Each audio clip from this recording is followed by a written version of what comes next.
One of the things that's so unique about this particular medium is that it's been both used to honor human life and to deliberately denigrate it. Photography was weaponized through the history of racial science to prove polygenesis, this kind of cauldron of the nexus of race and photography. What is lost if you don't understand the history of African American photography is the incredible amount of work that has been done to create counter-narratives that offer, I think, productive, corrective moves to account for that earlier crucible moment with an honor and dignity that we're still striving to put on various magazine pages, newspaper pages. You see this parallel path of insistent humanity, insistent dignity. I think American citizenship has long been about this merger of pictures and progress.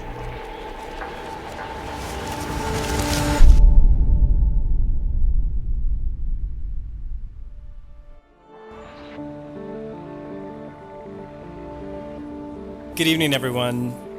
I'm Michael Famighetti, the editor of Aperture Magazine, and I want to thank you all for coming out tonight to celebrate the release of Vision and Justice. When Sarah and I met to discuss how this issue might take shape, she immediately began to discuss photography in relationship to notions of justice and citizenship.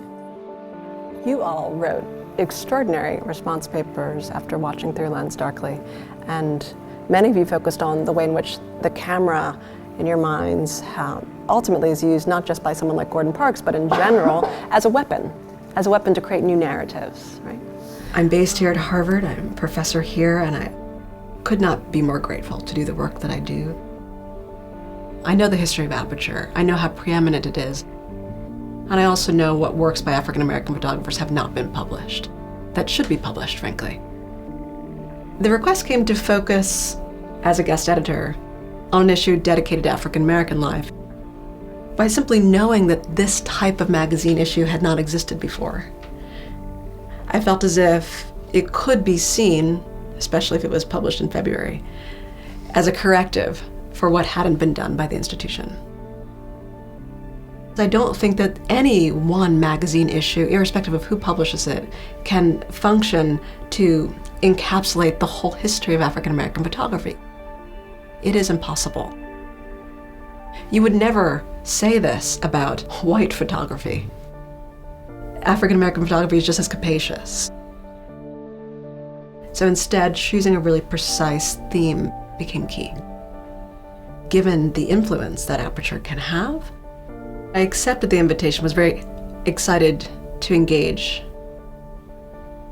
But I would only do so if I felt a real commitment on the part of the institution to engage with the idea beyond that one magazine issue. And I was thrilled that Michael agreed with that wholeheartedly. I mean, I think Sarah had a very clear idea of the roadmap for this project. I did. I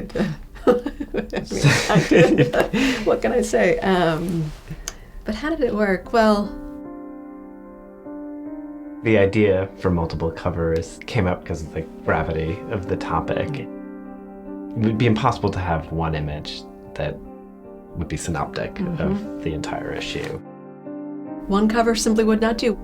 What one image would you elect to discuss this entire phenomenon, this corrective move that's resulted in the need for representational justice?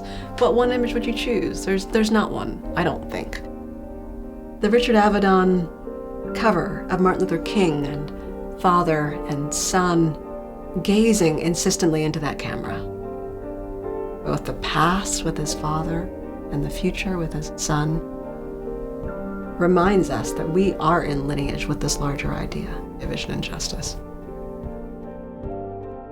The image by Ewell Orezku this insistent pride and self-presentation, I think emblematizes how it is that we are embodying the ideals of representational justice.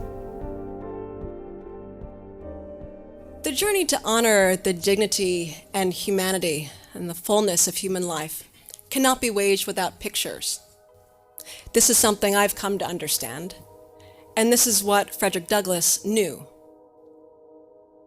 The spine of the issue comes back to Douglass. Yes. And this notion that progress requires pictures because of the images that they conjure in our imaginations.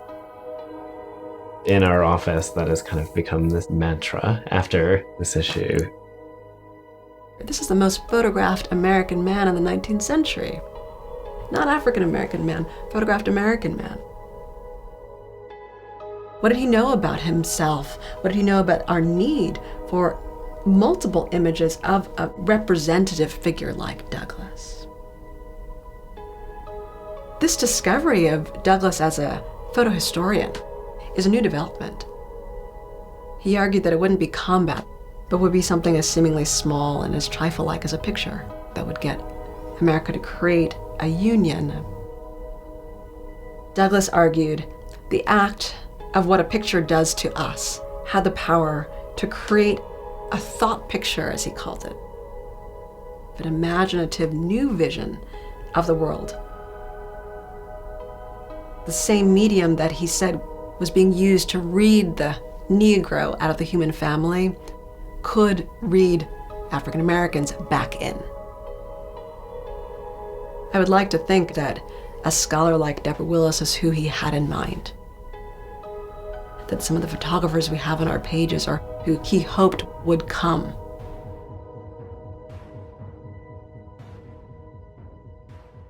Now, for this program, we really could have just had a cocktail party, but I wanted to be able to celebrate the heft of the ideas that give this issue such gravitas through a set of readings. I'm so honored to read an excerpt from The Creative Process by James Baldwin. The dangers of being an American artist are not greater than those of being an artist anywhere else in the world, but they are very particular. Well before there was Kehinde Wiley, there was Jamel Shabazz. Black people dignified, noble, shoulders back, but with a slight lean to the side. She needed a man who didn't mind her bodacious manner, varied talents, hard laughter, multiple opinions, but her hopes were getting slender. When we think about what black life was like in 1840, we don't actually think about the fact that there were people of African descent that were on the cutting edge of science, of technology, of critical thought and art. How does that break up our narrative of this uniform black experience? Lorna Simpson resists what her viewers consider their authority. Her work demands that we speculate, investigate. What am I projecting onto what's here? What do I have to let go of? What am I looking at and for? In essence, what does human dignity look like from on foot? Radcliffe Roderoy has been pursuing those questions by wandering the streets, convinced that to show people walking or having walked is to show the human condition.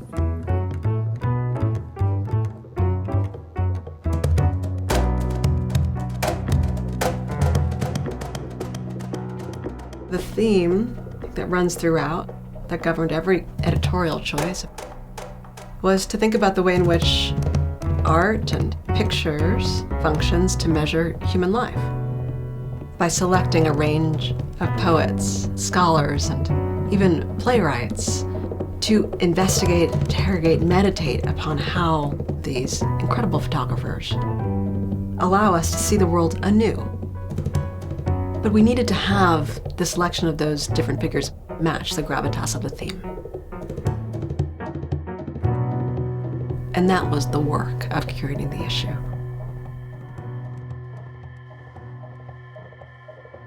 The reason why I think so many of the figures that we included said yes is because they understood the urgency of the topic. What's the role of pictures for citizenship? What are the ways in which we have animated our notion of justice through images over time, historically, and still do today? The response was incredible.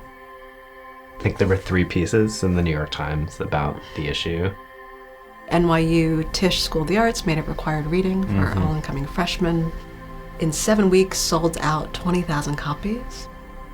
We were getting calls where people were asking for vision and justice, but we're also asking, what's Aperture?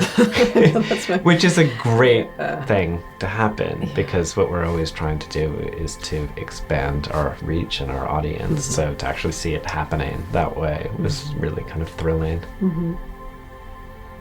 That response was there largely because of how unexamined but how crucial the topic is. It reached an audience that doesn't necessarily care about the history of African American photography, but became excited and interested in the issue because of what they saw. The influence of this issue on the institution, I think, is pronounced. There are a couple of books that we're working on that are a direct result of this issue. Contributors to Vision and Justice are contributing to future issues of the magazine as well.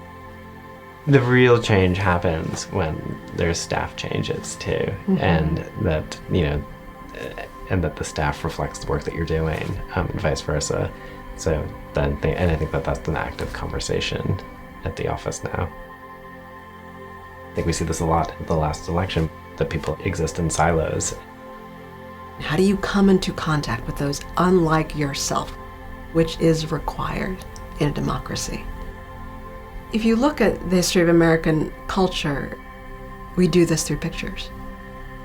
If we don't care for the types of images that we distribute and care for the minds and the hearts of the photographers creating them, I think we are never going to understand the role of pictures, right, for citizenship and justice.